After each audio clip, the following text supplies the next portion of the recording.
My guest today is Corey DeAngelis. He is a senior fellow at the American Federation for Children and a visiting fellow at Stanford University Hoover Institution. He has been labeled the school choice evangelist and called the most effective school choice advocate since Milton Friedman.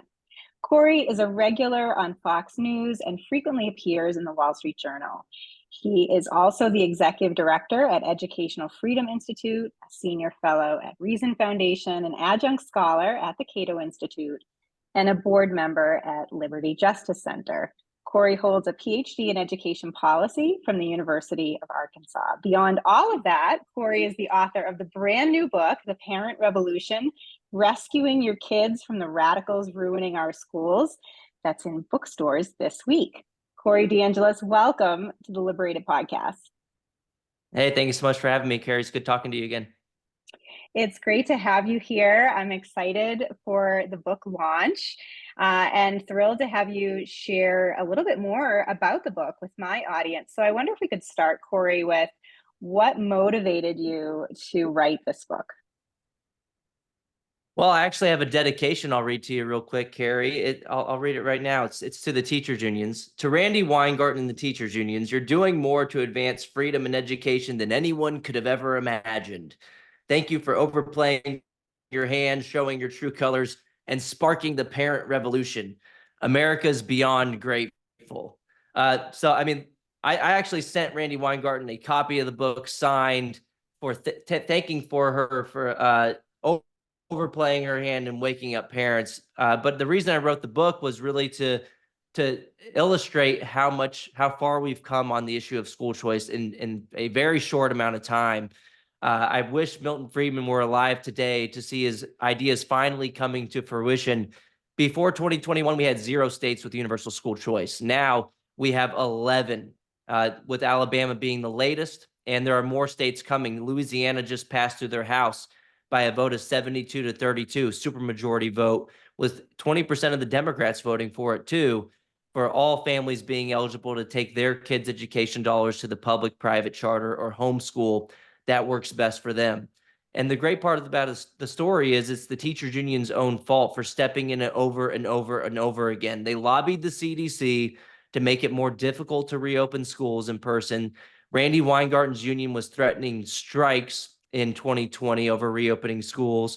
And we saw local affiliates just fear-mongering every step of the way. You had teachers dressing up in costumes. The Chicago Teachers Union actually making a interpretive dance video to protest going back to work in person. You had one of their board members vacationing in Puerto Rico while saying it was too difficult or unsafe to go back to work in person. You had caskets, body bags, tombstones used as props to protest going back to work. In Los Angeles, you had the teachers union with the boss who said that there was no such thing as learning loss, Cicely Meyer-Cruz. That union actually included in their demands to reopen schools Medicare for all, a wealth tax, police-free schools, and a ban on their charter school competition, stuff that had nothing to do with safely reopening schools. It had nothing to do with safety. It had everything to do with politics and power dynamics. And because they fought to keep the schools closed for so long through government Zoom school, which is not the same thing as homeschooling, it just was not done in the right way and was involuntary. Families, one, got to see the school system didn't give a crap about them and their needs. And some of them were paying out of pocket either for private school tuition and fees while paying for the closed government schools through their tax system. And families got to see that there was something going on in the public schools that was not captured by standardized test scores, which is whether the school's curriculum aligned with their family's values. They started to see that the schools were focusing more on indoctrination, particularly left-wing radical indoctrination and not education. That woke up a lot of families. They became a new interest group, the kids union, if you will, and they've pushed for change. They started to push back at the school board meetings. They saw that wasn't very a fruitful endeavor. They had their mics cut off. Even the Department of Justice was sent a letter by the National School Boards Association, who actually sent the letter to the Biden administration, implying that parents should be, under the Patriot Act, investigated for domestic terrorism for pushing back at school board meetings. That that attempt to bully and silence parents into submission only backfired. And thankfully, parents locked arms. 26 states left the NSBA after this letter went out. And it really just goes to show you that if parents band together, they can become more powerful than the teachers' unions. So, Corey, you mentioned Milton Friedman, the Nobel Prize winning economist. And one of my favorite quotes from Friedman is he writes about only a crisis, actual or perceived, produces real change. When that crisis occurs, the ideas that are taken, the actions that are taken, depend on the ideas that are lying around, And in education, a lot of those ideas lying around were things like school choice and homeschooling and microschooling and parent empowerment and learner empowerment. So, to what degree do you think COVID sort of catalyzed school choice, and how much do you think we would have been making progress anyway, even without the disruption in 2020? I mean, we were making some good progress before the COVID school closures, but it was all incremental reform. It was, picking winners and losers. Maybe if you had a kid with a special need, you were eligible to take your money somewhere else. Maybe if you were the very lowest income, then you could take some of your taxpayer dollars meant for your child to another provider. Well, this kind of blew the lid right off, and we went from 0 to 100, where historically the arguments for school choice were correct arguments, but they were left-leaning arguments about equity, about kids being stuck in objectively failing government schools based on test scores. That didn't really produce the universal school choice programs that we're seeing today. We didn't see as much momentum nearly over the past 3 decades as we saw in the past 3 years alone. And I think it was a good argument that we've been making in the school choice movement for a long time, that, look, if you're a Democrat, you should support this. This is an equalizer. It shouldn't be a political issue. It shouldn't be a partisan issue. Voters from all parties support the issue. The problem is the Democratic Party in so many places is a wholly owned subsidiary of the teachers unions. Randi Weingarten's union, for example, over 99.9% of her campaign contributions went to Democrats in 2022. It's basically a complex money laundering scheme, and it ought to be illegal. It's been like that for decades. And the teachers unions basically one and the same with the Democratic Party. So that didn't really lead to victories in blue states, not even really in purple states. And so I think what changed with COVID was that more politically advantaged families who were in the good public schools, the quote unquote good public schools, based on them getting an A rating from the state, or their kids coming home with all A's on their report card or high standardized test scores, those same parents saw that there was something more important that happens in a classroom, which is whether the school's curriculum is actually aligned with their family's values. Schooling is almost an extension of parenting in a way. That's why I think homeschooling is so important. That's the purest form of just raising your own kids, whether you're choosing a private school, public school, charter school, or any option even within the system. You're still outsourcing parenting in a way to someone else for 7 hours a day for 13 years of their lives. Obviously, if you have a choice in the matter, you can choose a community that's more aligned with your own values, that's not going to work actively against what you're teaching at home. And so I think that's partially why we saw this parent revolution, is because politicians in particular started to see that it's a political winner to do the right thing for parents, because you had a bigger coalition, a broader swath of parents from all backgrounds pushing for school choice now, like we've never seen before. And it was tied to the school closures. I mean, we even saw different bills in different states, even at the federal level, saying that if your public school was closed, well, guess what? You should get a voucher to go to a private school or to use it for homeschooling. We saw this happen in Florida. Their department of in Florida, they actually passed a policy to allow vouchers for families who disagreed with the COVID mask mandates, or if their school was closed. to go to a private school. And they used their existing Hope Scholarship program for kids that were bullied to go to private schools. They just expand the definition of being bullied to being bullied by COVID lockdown mandates. Then you'd be also eligible to take a voucher to a private school. We saw this happen in Arizona too. If your public school was closed or had a mask mandate or otherwise, you could take a voucher to go to a private school. But now in both of these states, it's regardless of the reason. They've expanded since in 2022 and 2023 in Arizona and Florida, respectively, school choice to all families, regardless of background, zip code, or income. So one of the things you write in the book, The Parent Revolution, Corey, is to embrace short-term hyper-partisanship in favor as a gateway, I suppose, to kind of long-term bipartisanship. I wonder if you can talk a little bit more about that. Yeah, so us talking about school choice in a lefty fashion has not led to bipartisanship. Us just saying it's bipartisan among voters doesn't actually make it bipartisan among elected officials. And that's because too many politicians respond more, unfortunately, to power than they do logic. And Carrie, you brought up a quote, a great one from Milton Friedman. I have another one that I reference in the book. It goes something along the lines of, the way that you change things, Milton Friedman said, is not about getting the right people into office. The way that you truly change things is by creating a climate of public opinion where it becomes politically profitable for the wrong people to do the right thing. And I think the more, if the GOP, the Parents Party, the Republicans pick up the mantle and become the Parents Party by advancing school choice and other parental rights and education legislation, the more it's going to be politically disastrous for Democrats to oppose it. We saw this happen in Virginia with Terry McAuliffe, the former governor, in a state that went 10 points to Biden just the year before. In 2021, Terry McAuliffe, who said, I don't think parents should be telling schools what they should teach, at the final debate, he actually lost to a Republican, Glenn Youngkin, on the issue of education by 6 points with education voters. And that was the number 2 issue in the election. So I think we're starting to reach that point when it comes to school choice, because some high-profile Democrats are actually signaling support for school choice.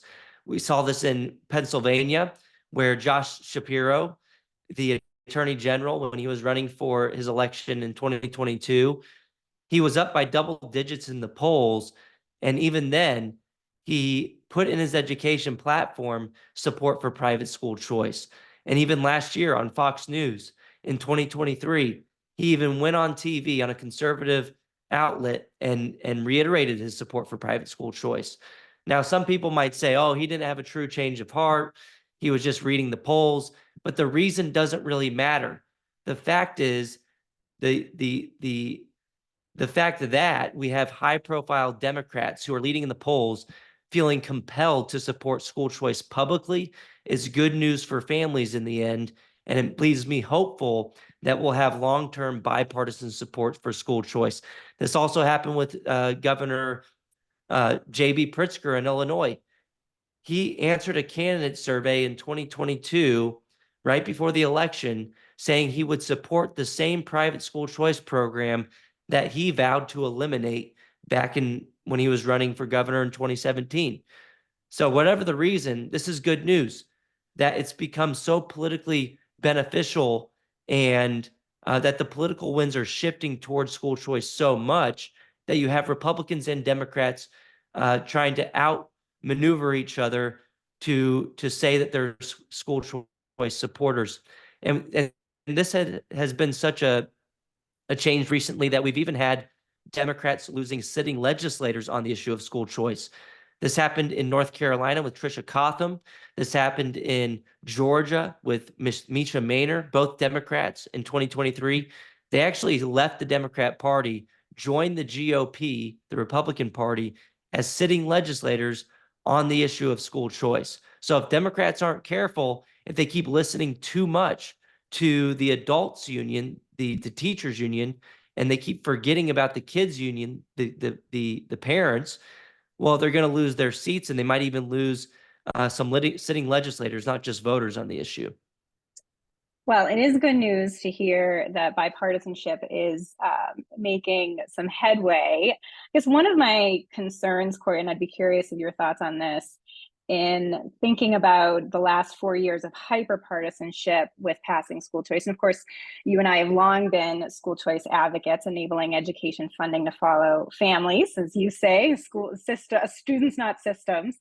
But one of the concerns that I have, especially when we see a lot of Republican legislatures or red state policymakers passing school choice legislation, is that they're doing that because they're frustrated with what they think is happening in conventional district schools, not necessarily because they're embracing sort of pluralism and diversity of education choices, of really enabling families to choose exactly what they want for their kids, aligned with their personal values and preferences.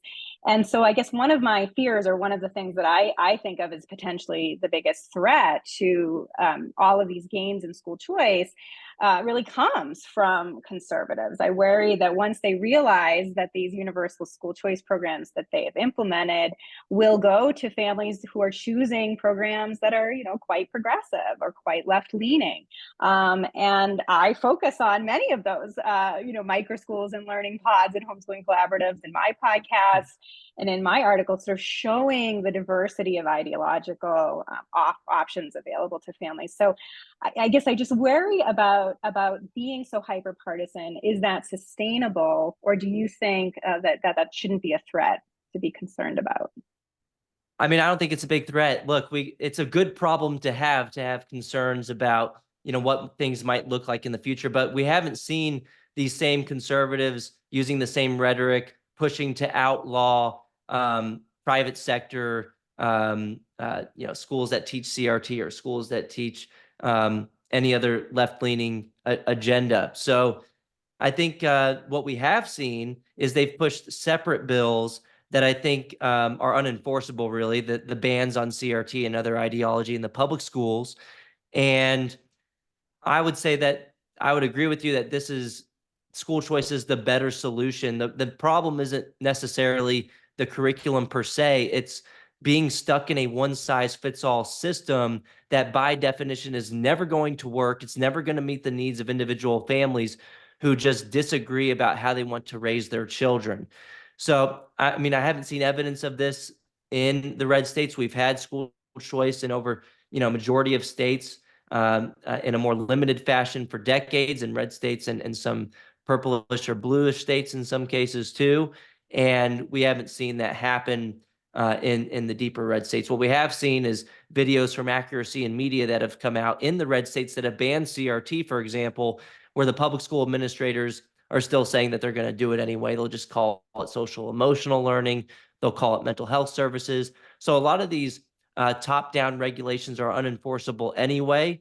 And I think especially in the private sector, I haven't seen them come after it, but that shouldn't be a huge issue, especially if with school choice, you have more families benefiting from private education and homeschooling as well. They can create a broader coalition to fight back against any authoritarian overreach in the future.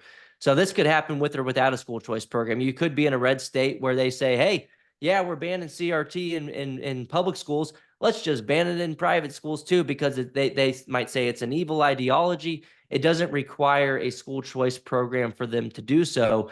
But if you have families benefiting in large numbers, creating a broader coalition across the ideological spectrum in favor of school choice programs, well, then they'll be much more likely to be able to fight against people in office who want to take away your liberties to prioritize or advance a type of education that works best for your kid in the private sector. So I'd say don't make perfect the enemy of the good. Take as many victories as you can. Take the W if you don't want to be stuck with the L. And it's happening. It's happening right now. In Arizona, in 2021, they only had about 10 or 11,000 students using their ESA, their education savings account. Now they have about 70 or 80,000 families signed up in a very short amount of time. They actually crashed the government website because so many families signed up immediately for that program. In Florida, I believe they went from like 100,000 students using scholarships a couple of years ago to now over 400,000 scholarships awarded in the most recent year. In North Carolina, they have over 50, 60,000 students on the wait list after they have passed school choice in the private sector just last year. And so the demand is there, and politics is all about organized interest pushing for what they want.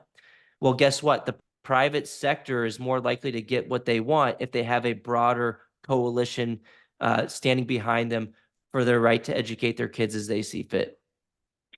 So you're so right that the demand is there from parents to have access to this funding to be able to use in a variety of educational options for their kids.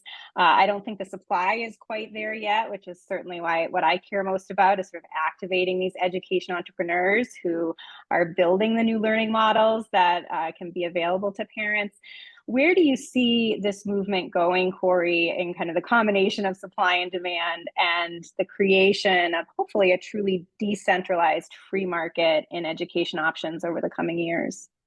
I think this is why education savings accounts are so important, and why I'm happy that so many of these states passing universal school choice are implementing forms of education savings accounts. So for listeners, I'm sure you've talked about this many times in the past, Carrie, but the basic idea of school choice used to be thought of as vouchers. This is what Milton Friedman talked about a lot, even though later on Milton Friedman did talk about multi-purpose vouchers, basically ESAs that could be used for different services. But with the voucher program, basically it's a scholarship that can only be used for private school tuition and fees in many states.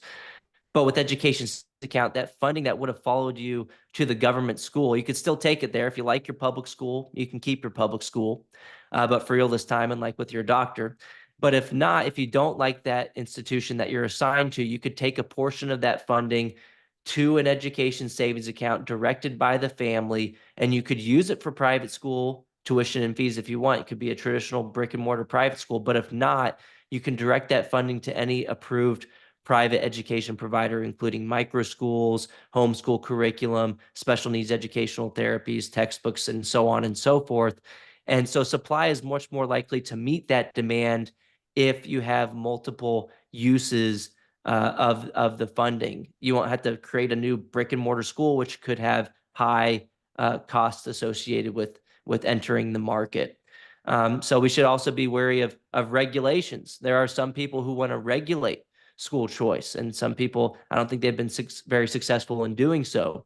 But you have like in Louisiana is one of the cases where with their scholarship program, they require you to take the voucher as full payment.